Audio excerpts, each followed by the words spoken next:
안녕하세요. 방금 소개받은 포스코 경영연구원의 서상현입니다.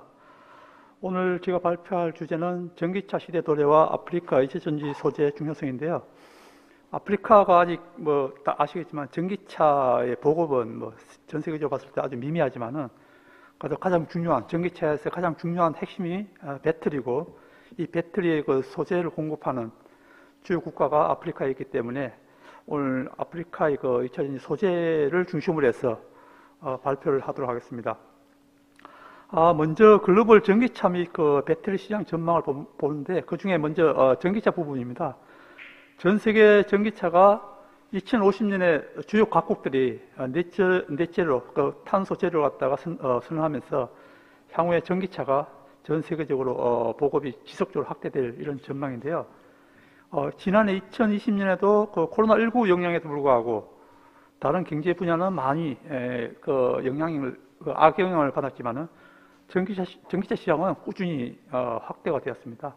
특히 기존에 이제 중국 위주의 그 전기차 보급이 크게 증가세를 보였다면, 지난해는 유럽이 전체 전기차 판매의 42%를 차지하면서 중국을 제치고 1위를 하였습니다. 2025년경에는 약 1,300만 대의 그 전기차가 판매될 것으로 좀 예상하고 있는데, 현재 2000년에 한 380만 대에서 2025년에 1,300만 대 넘을 거니까 굉장히 큰 폭의 성장이 지금 현재 예상이 되고 있습니다. 물론 여기에 이제 또 주요 그 글로벌 메이저 자동차사들, 예를 들어서 폭스바겐이라든지 도요타도 그렇고, 일본 차는 조금 늦게 나오지만 유럽차 경우는 대부분 2025년 이후에는 그 내연기관, 그러니까 지금 우리가 쓰고 있는 휘발유라든지 가솔린 같은 이런 가솔린이나 디젤 같은 이런 그 내연기관차 보급을 중단하고 전기차 쪽으로 이제 전기차만 생산하기, 이렇게 선언하기 때문에 향후에 전기차 보급은 폭발적으로 증가할 가능성이 있습니다. 여기 아까 조금 전에 말씀드렸지만 전기차의 가장 핵심이고 가장 큰 비중을 차지하는 게 사실 이제 그 배터리입니다. 배터리가 전기차의 약 원가의 한 40% 정도를 차지할 정도로 굉장히 큰 부분이고, 이 배터리 시장은 또 한중일, 특히 아시아에 있는 우리 그 한중일 국가에서 거의 이 기업들이 대부분을 또 생산을 차지하고 있는 시장인데요. 이들 배터리 시장이 사실은 이제 단가가 내려가야 또 전기차 가격도 내려가고 하기 때문에 향후에 배터리의 그 소재에 들어가는, 뒤에 설명드렸지만 소재 가격 하락, 아니면 또 생산 원가를 핵심적으로 줄일 수 있는 이런 기술 분야, 이런 게 이제 향후에 이제 전기차 가격을 좀 더 보급을 더 확대시키는 아주 중요한 분야라고 보시면 될 것 같은데, 배터리 시장은 아시겠지만 얼마만큼 장거리 갈 수 있게 용량을 늘린다든지, 아니면 또 이제 안전성을 담보를 하는 이런 기술이 지금 현재 많은 배터리 기술 제조업체들이 지금 현재 연구를 하고 있는 분야입니다. 자동차 2차전지 시장도 보면은 현재 지난해 기준으로 보면 약 287기가와트 정도의 용량을 지금 현재 배터리 제조사들이 만들고 있는데, 이게 이제 2030년 되면은 3,392기가와트로 굉장히 큰 폭의 증가가 지금 현재 예상이 되고 있고, 아까 조금 전에 말씀드렸지만 이 배터리 시장을 김잡고 있는 데가 한중일인데, 그 중에 지난해 같은 경우는 이제 한국이 아마 이제 정확한 통계가 지금 짓게 됐는지 모르겠는데, 지금 현재 예상 보면은 한국이 중국을 제치고 이제 1위로 올라가서 34.7% 차지한 걸로 이렇게 나오고 있는데, 물론 이제 개별 기업에서는 캐틀하고 LG하고 이렇게 서로 순위를 갖다 1, 2 이제 다투고 있는 이런 상황인데, 그만큼 이제 배터리 점유가 얼마만큼 이렇게 차지하냐, 이게 이제 향후에 배터리를 만들고 있는 제조사들의 가장 큰 이제 경쟁이 되지 않을까, 이렇게 지금 예상이 되고 있습니다. 이런 이제 그 중요한 배터리에서 가장 중요한 배터리를 만들기 위해서는 소재가 필요한데, 이 소재가 사실 이제 아프리카에 가장 풍부하게 매장되어 있는 몇몇 그 자원들이 있습니다. 그 중에 이제 코발트 같은 경우는 DR 콩고가 전 세계 매장량의 약 한 절반 이상을 보유하고 있고, 또 이 생산, 그러니까 공급은 약 70%를 차지할 정도로 코발트의 경우에는 그 DR 콩고, 아프리카에서 가장 압도적으로 많은 소재를 공급하고 있는 상황입니다. 사실 아프리카가 이런 그 코발트라든지 이런 그 2차 전지 소재 외에도 이제 많은 그 자원을 보유하고 있어서 전 세계 자원의 약 3분의 1을 갖다가 아프리카 보유하고 있다. 이렇게 이제 그 설명들이 많이 나오고 있는데요. 현재 아까 말씀드렸듯이 코발트라든지 크롬 이런 거에 2차 전지 소재에서 가장 중요한 그 원료인데 이 그 원료들을 갖다가 아프리카가 굉장히 큰 부분을 차지하고 있다. 이렇게 보시면 될 것 같습니다. 2차 전지를 갖다 이제 크게 보면 양극재하고 음극재를 이렇게 크게 나누는데 그 양극재 같은 경우는 리튬, 코발트, 니켈, 망간 이게 주로 이제 여기다 요즘 최근에 이제 알루미늄을 넣어서 이제 좀 배터리를 갖다 이제 안정성을 높이는 이런 이제 기술이 되어서 알루미늄도 들어가기도 하는데 기본적으로 양극재에는 리튬, 코발트, 니켈, 망간이 있고 음극재에는 주로 이제 흑연을 사용하고 있는데 이 중에 이제 그 양극재 중에서는 리튬은 사실은 이제 아프리카에서보다는 주로 남미 지역에서 남미나 호주에서 대부분을 이제 생산하고 보급하고 있는데 나머지 코발트 같은 경우는 이제 아까 말씀드렸듯이 DR 콩고를 중심으로 해서 아프리카가 가장 많이 생산을 하고 있다. 이렇게 보시면 될 것 같습니다. 또한 중요한 또 그 양극재 중 하나의 망간도 지금 뭐 거의 한 70% 가까이가 남아공이라든지 그다음에 가본 같은 이런 아프리카 국가에서 그 생산할 정도로 양극재 중에서 아까 말씀드렸던 코발트, 망간 이 부분은 아프리카가 절대적으로 많은 부분을 현재 차지하고 있고 니켈도 이제 니켈이 사실 이제 2차 전지 그 양극재 중에서 가장 비중을 많이 차지합니다. 비중을 많이 차지하는 부분인데 요즘은 이제 순도 니켈을 갖다 더 많이 올리려는 이런 기술을 갖다가 하고 있어서 향후에 니켈이 좀 더 많이 더 부각할 이렇게 좀 부각할 예정인데 니켈은 이제 마다가스카르가 이제 아프리카 최대 공급지 중에 하나이고 남아공도 물론 포함됩니다만 마다가스카르 같은 경우는 이제 우리가 암바토비 그 니켈 광산에서 우리나라 그 광물 자원공사가 투자해서 또 우리나라 이 포스코 인트라든지 일부 기업들이 같이 공동으로 투자한 그 광산이 있습니다. 광산이 있는데 여기서 중심으로 해서 니켈을 우리가 지금 현재 공급받고 있는 그런 상황입니다. 흑연 같은 경우는 이제 모잠비크가 세계 3대 이 흑연 매장국으로 이렇게 분류돼서 2016년 이후에 본격적으로 개발되어 갖고 현재 여기는 호주 기업들이 중심으로 해서 지금 현재 개발되고 있습니다. 그 다음에 바로 위에 있는 모잠비크가 또 탄자니아가 모잠비크와 마찬가지로 지금 현재 흑연이 대량으로 지금 현재 보유하고 있어서 여기도 이제 우리 그 포스코 인트 같은 경우 현재 그 호주 기업과 공동으로 현재 투자해서 개발하고 있는 상황입니다. 이처럼 아프리카에는 2차 전지 소재가 풍부하기 때문에 우리나라 배터리를 만드는 기업들은 당연히 관심을 둘 수밖에 없는 그런 중요한 지역이라고 이렇게 볼 수가 있습니다. 사례를 이제 아프리카 그 2차 전지 소재 중에서도 사례를 보면은 그 DR콩고 아까 말씀드렸던 세계 코발트 생산의 약 70%를 차지하고 있는 DR콩고가 핵심 지역입니다. 핵심 지역인데 사실 DR콩고가 동부 지역을 중심으로 해서 또 무장 방문들이 활동하고 있고 또 무장 방문 활동의 자금줄로도 이제 이렇게 이 코발트 생산을 하고 있어갖고 이 DR콩고에서의 그 코발트 생산은 사실은 이제 인권 문제, 그다음에 아동 착취 문제 이런 이제 여러 가지 문제점이 있어서 그 유럽 기업들은 상대적으로 이 DR콩고 제품 나오는 그 광물들을 사용하지 않는 그런 사례가 많습니다. 왜냐하면 이제 그 전 세계 이게 그 책임 광물 제도를 해서 분쟁 지역에서 나는 광물들은 구매하지 않는다. 이게 이제 전 글로벌 기업들의 모토이기 때문에 그걸 이제 증명을 해야 됩니다. 예를 들어 코발트가 DR콩고에서 생산된 걸 구매하려면은 이게 아동 착취라든지 분쟁을 통해서 생산되지 않은 자원이라는 걸 증명서를 받아야 이 전 세계 글로벌적으로 공급을 이제 받을 수 있기 때문에 그 증명을 만약에 받지 못한 경우에는 그에서 산 제품 갖다가 만약에 그걸 사용해서 배터리를 만들게 되면은 글로벌적으로 이제 여러 가지 이제 제재를 받습니다. 그래서 이제 이런 아프리카 중에서 DR콩고가 가장 많은 코발트를 보유하고 있음에도 불구하고 이런 이제 책임 광물, 그냥 분쟁 광물이라는 이런 이제 우리가 좀 검증해야 되는 이런 사안이 있어서 사실 DR콩고에서의 사업하기가 굉장히 힘든 국가 중에 하나입니다. 여기 그 도표에도 나왔지만 이제 이 보면은 DR콩고 부패 지수라든지 사업 용이성 같은 두잉 비즈니스 같은 경우는 보면 이제 전 세계적으로 최악의 정도로 사실 이 지역에서 DR콩고에 사업하는 것 자체가 굉장히 힘들기 때문에 뒤에 설명 나오겠지만 사실 여기서는 주로 이제 중국 기업들 같은 경우는 이제 뭐 분쟁 화물 이런 것에 대해서 좀 크게 좀 어떻게 보면은 중국은 이 아프리카 자원 투자하면서 이제 비즈니스 이런 개념으로 그 정치에는 뭐 이런 분쟁 이런 걸 관여 안 하고 이렇게 사업을 하기 때문에 이런 지역은 주로 이제 중국 기업들이 많이 진출하고 있는 그런 상황입니다.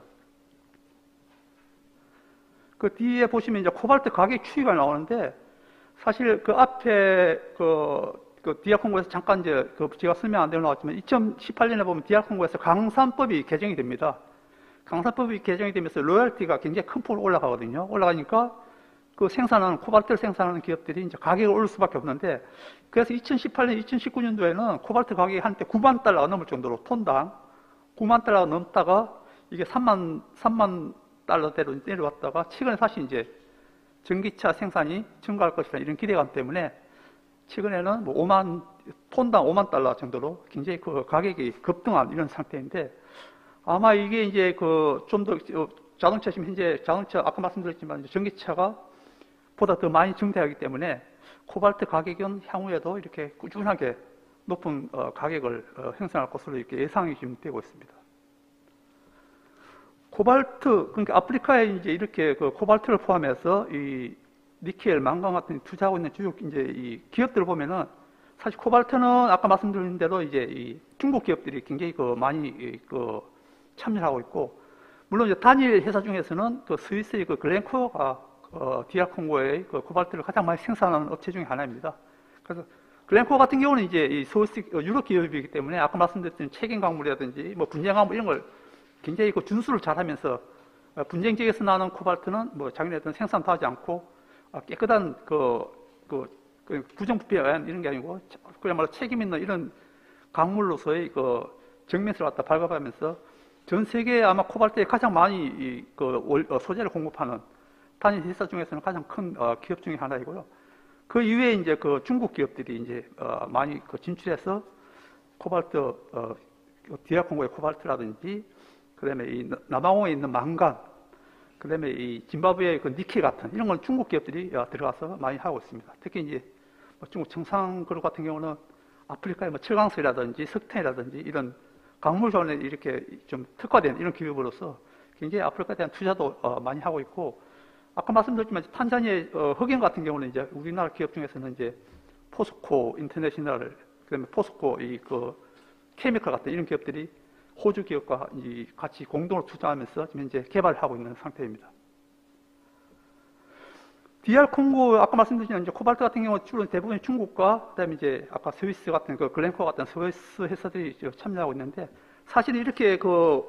원료는 자원을 많이 채취하면서도 실질적으로 DR 콩고에서 정년하는 양은 얼마 안 됩니다. 대부분이 원료를 갖다가 글렌코어도 이걸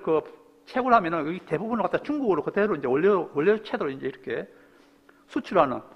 그런 특성이 있어서 사실은 이제 아프리카 국가들이 제일 바라는 게 자원을 개발하면은 그 나라에서 정년 시설을 갖추어서 좀 더 부가가치 높은 제품으로 이렇게 수출하는 게 가장 꿈인데 디아콘 같은 경우는 이제 사업 환경이 안 좋다 보니까 대부분이 이제 이렇게 그냥 이렇게 원료 자체로서 이제 이렇게 나가는 게 많고 정년하는 시설이 좀 태부적인 있는 상태고 그 위에 이제 남아공 같은 데는 이제 대부분 정년을 거쳐서 이렇게 수출하는 그래서 남아공 같은 경우는 예를 들어서 가끔 가다 보면 원료, 광물 원재료로서는 수출을 못하게 하는 이런 규제도 하고 하거든요. 그렇기 때문에 이제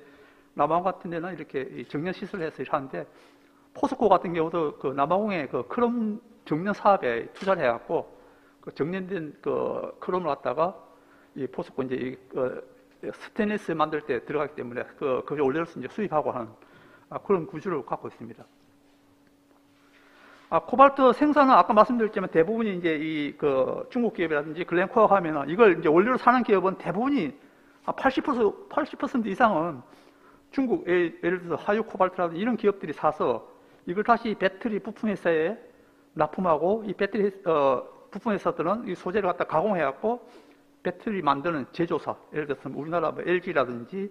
삼성 SDS라든지 이런 쪽에 이제 다시 이거 판매하고 이것도 배터리를 만들어서 다시 이제 전기자동차 회사라든지 아니면 이제 애플 같은 이런 휴대폰 회사에게 다시 이제 공급하는 이런 이제 코발트 공급망이 있는데 사실 이제 우리나라 배터리 제조사들이 좀 취약점이 뭐냐면은 만약에 우리가 중국하고 사이가 안 좋아갖고 우리가 지난번에 일본한테 당한 게 있지 않습니까? 일본에서 주요 소재를 갖다가 수출 금지해버리면은 사실 중국이 만약 이렇게 그렇게 한다면 우리나라 그 배터리 제조회사가 가장 많은 생산 능력을 갖고 있더라도 생산할 수가 없습니다. 이 부품, 그 소재를, 조달을 못 받았어. 그렇기 때문에 이제 우리나라 기업들도 뭐 아프리카 현지라든지 아니면 제3국에다가 사실은 이제 이런 그 배터리 그 소재를 만들 수 있는 이런 회사 좀 뭡니까 시설을 만드는 게 아마 가장 시급한 사항이 아닐까 보고, 사실 이제 포스코 그 인트 같은 경우는 탄자니아에서 아까 말씀드렸지만 이제 흑연 시설을 만들어 갖고 거기서 아예 정년 시설을 만들어서 호주 기업하고 정년 시설을 만들어서 가져오려는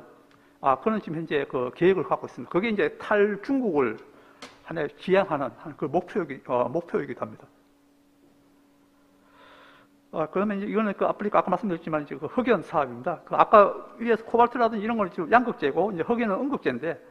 음극재 지금 흑연 같은 경우는 모잠비크하고 탄자니아에서 대부분이 생산돼서 현재 주로 이거는 지금 현재는 아직까지는 일본 기업들이 주로 이제 이걸 대부분이 판매권을 갖고 있어갖고 일본 상사들이 이 판매권을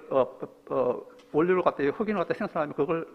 자기네들이 가져와서 일본 가서 가공해서 아시아 이 국가들로 이렇게 납품하는 그런 구조를 갖고 있습니다. 주요 그 국가들의 그 아프리카 그 자원개발 진출을 보면은 중국이 이제 가장 그 앞서 나가고 있죠. 중국은 막대한 그 인프라라든지 또 뭐 자원에 대한 투자를 갖다 중심으로 해서 현재 자원을 중심으로 해서 자금을 바탕으로 해서 현재 아프리카에 지금 진출하고 있고, 특히 자국 내 그 배터리 업체들을 경쟁력을 높이기 위해서 바로 진출하고 있고, 미국 같은 경우도 최근에 이제 이 뭐 테슬라라든지 이런 기업들이 직접적으로 이제 이렇게 그 소재를 확보하기 위해서 노력하고 있어갖고 미국 기업들도 현재 아프리카 진출을 채비하고 있고, 유럽은 뭐 FTA 확대라든지 아니면 또 이제 원조 자금 활용해갖고 아프리카에 대한 이런 그 자원 확보를 시도하고 있습니다. 그렇지만 이제 아프리카가 사실 이제 부정부패 문제라든지 또 열악한 인프라, 그다음에 또